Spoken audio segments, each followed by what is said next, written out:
If you would have told me that I'd be a financial expert 6 years ago, I would have laughed in your face. Like, this was not part of the plan.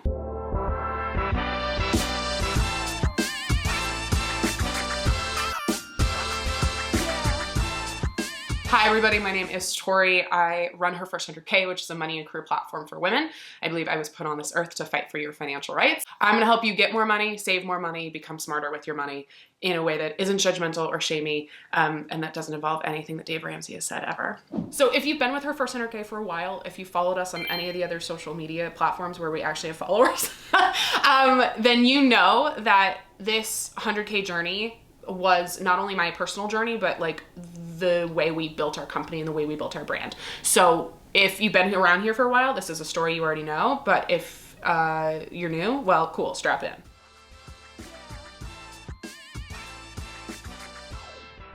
When I was 22, I graduated college, and it was 2016. And I was bright-eyed and bushy-tailed and ready to start my corporate career. And I was working a 9-to-5 in marketing, and this was like summer of 2016. And of course, as we all know, not too long after that, Donald Trump gets elected.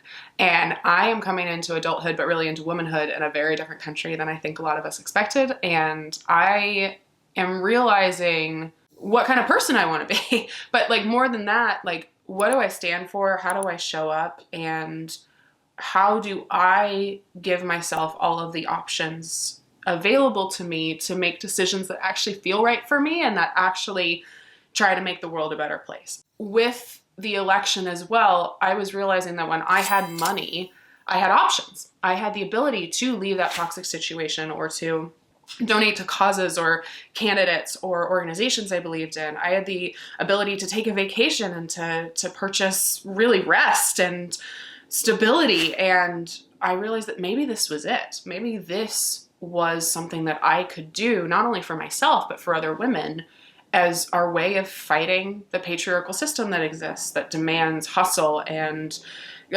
capital C capitalism and a complete lack of resources and equality and equity. A lot of people ask me, do you have a degree in finance? No. Do you have a degree in business? No. I have a degree in organizational communication, which is like marketing with less math, and theater, guys, which is why we're here today. But like truly, if you would have told me that I'd be a financial expert 6 years ago, I would have laughed in your face. Like this was not part of the plan.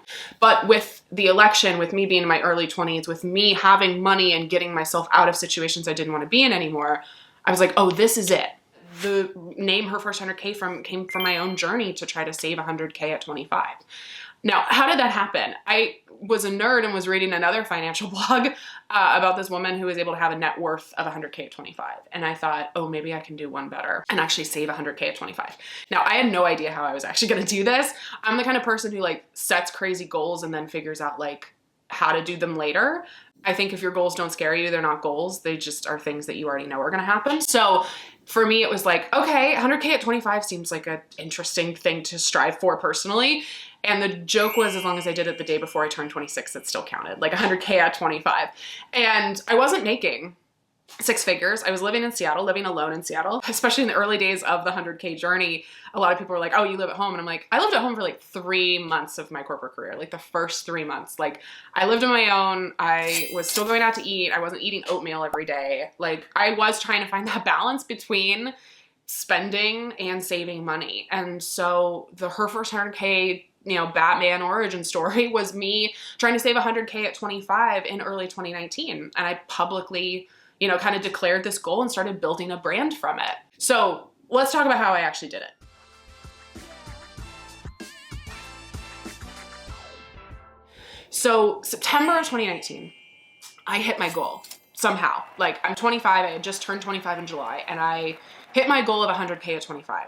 Now, we've talked previously about how I did this in different podcast episodes and different videos. Basically, it was a combination of a couple different things. It was me saving a portion of my 9-to-5 paycheck. It was me setting aside a certain amount of money, taking any money I made from the side hustle after taxes and expenses and immediately investing that. It was me investing early, maxing out my Roth IRA every year if I could. It was also a lot of privilege. It was me being able to graduate debt-free from college. It was a combination of me you know, saving money and working summers and getting some good merit scholarships, and also my parents being able to financially contribute. So that's a huge part of it. And it was also me prioritizing what I wanted to spend money on. I still like traveled internationally. I still went out to eat, but I was really clear about like what felt worth it. Like what purchases actually felt worth it to me and what ones didn't. So it's September of 2019. I hit my 100K goal. I do this splashy photo shoot to announce it. It was like my first ever photo shoot with still now my friend and photographer, Sarah. And I'm saying we, it's me. I announce it on Instagram and I'm like, we hit our 100K goal. It's great.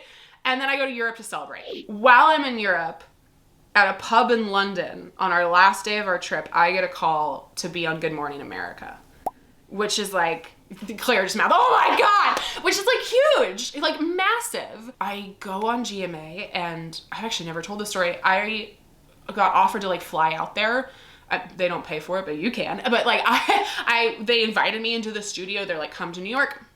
And I remember thinking, my job will be so angry if I do.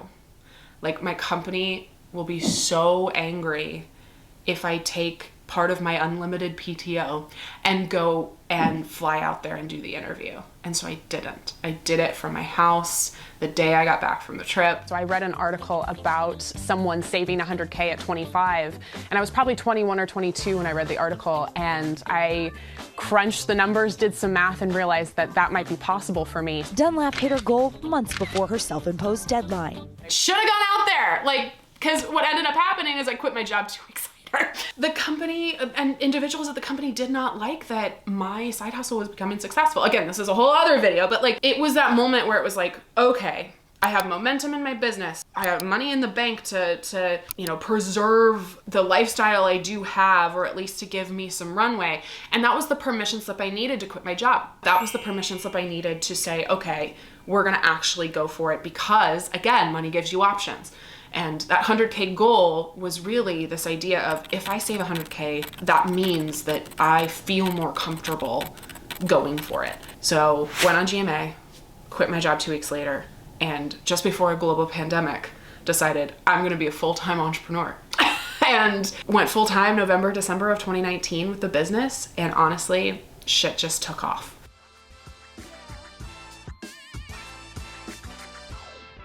Since then, a bunch of crazy shit's happened. We've launched the #1 money podcast for women in the world called Financial Feminist. I wrote a New York Times bestselling book called Financial Feminist.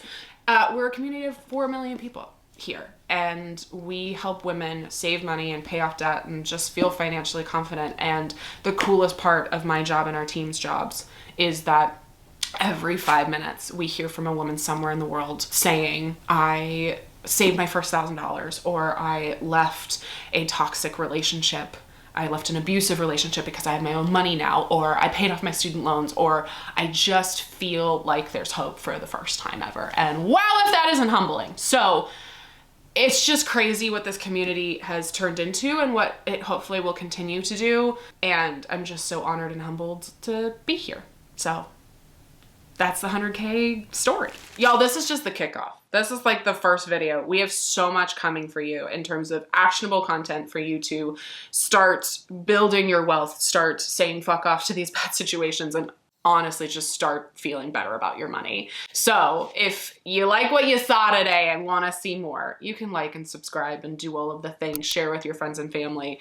This is exciting and new for us. We have been asked to do YouTube forever, and we haven't wanted to like half-ass it. So this is why we've waited this long. But if you get any sort of value from my other content on our podcast or Instagram or my book or TikTok, like, we're doing even better, more intense stuff here. So thank you for being here. Thank you for being financial feminists, and we can't wait to talk to you soon.